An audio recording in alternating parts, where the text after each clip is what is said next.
there's an NFL scout, any member of an NFL organization watching you today, what is your message directly to them after the years that you have been off the field? What is your message to NFL teams? That I can help make you a better team. I can help you win games. I know right now the situation likely won't allow me to come in, step into a starting role. I know I'll be able to work my way to that, though, and show that very quickly. So to the teams that have questions, more than anything, I would say, I'd love to come in for a workout. I'd love to sit down with you and have that conversation about how I can help you be a better team. Colin Kaepernick getting a workout on Saturday at the Michigan spring game.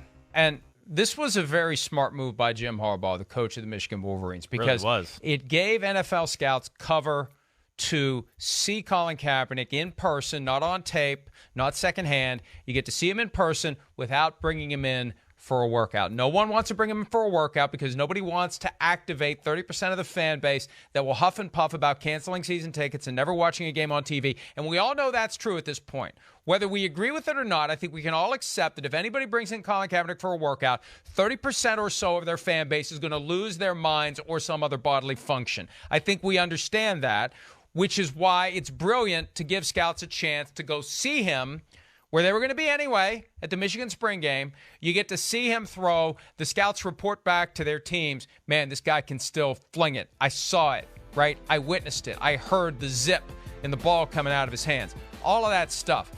Harbaugh gave him the chance to do that. And I think that it was brilliant, and now we see where it goes from here. I don't have much optimism it's going anywhere, but I think it was a brilliant way to eliminate one of the barriers, which has been scouts don't see him throw in person because no one was going to bring him in for a workout. Yeah, that's right. Nobody wants to deal with that initial, public surge of having to defend him bringing in the workout, what it could be, so people chicken out from that standpoint. That's the first place I want to start off. Jim Harbaugh, as much as I don't like the guy and root against him, it was a really awesome, cool move by him and what he did for Colin Kaepernick. It really is.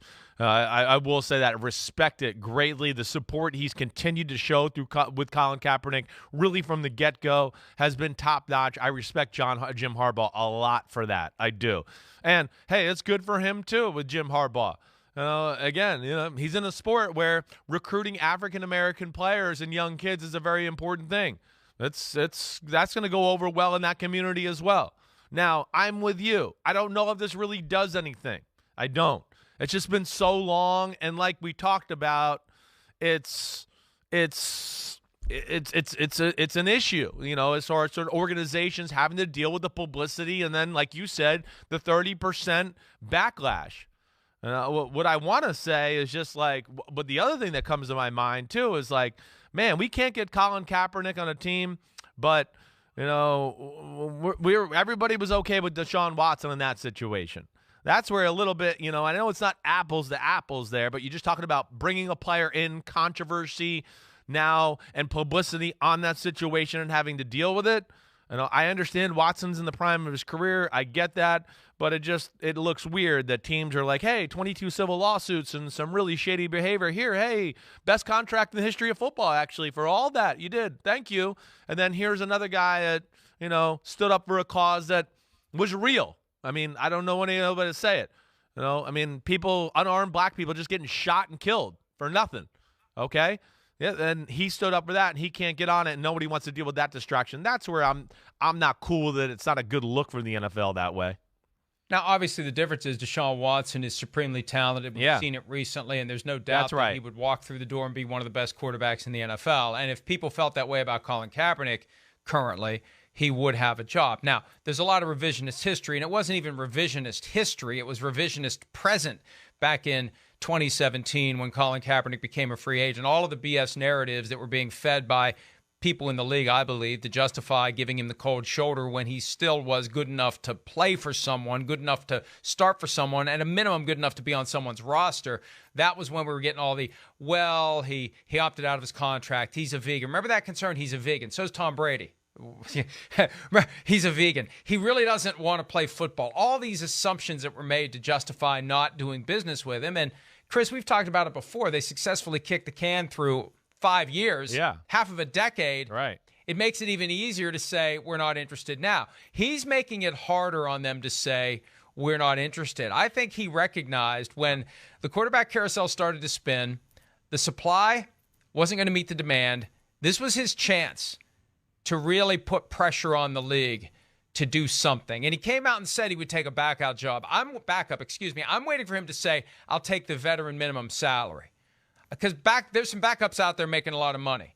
I'm waiting for him to say, I will accept the veteran minimum salary, even though I shouldn't have to, even though I should still be playing and making a hell of a lot more than the veteran minimum salary. I will take the bargain basement minimum rate to come in the door and reestablish myself and prove to you that I still belong in the NFL and see where it goes.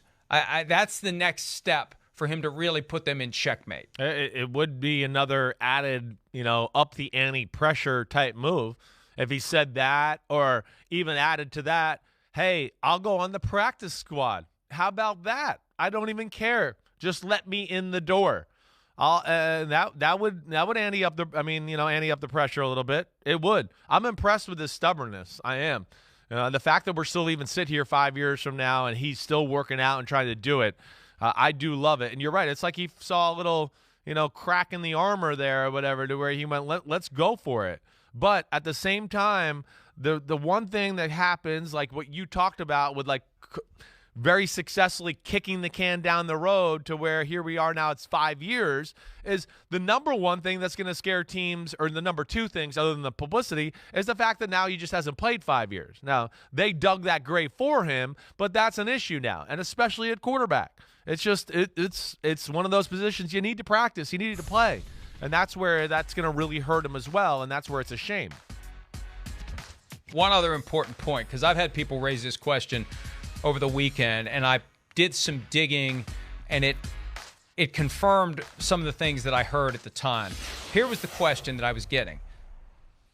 Did the Vikings ultimately back away from Jim Harbaugh because they feared that he was going to try to bring Colin Kaepernick to town? And I think that's a legitimate question now when you consider what Harbaugh did on Saturday. Yeah. My understanding is that was not a factor, that was not an issue, that was not the reason, directly or indirectly, primarily or secondarily, as to why the Vikings went in a different direction. But it is my understanding that he did have Kaepernick on his presentation when you put your staff together, a potential quarterback coach, several options deep.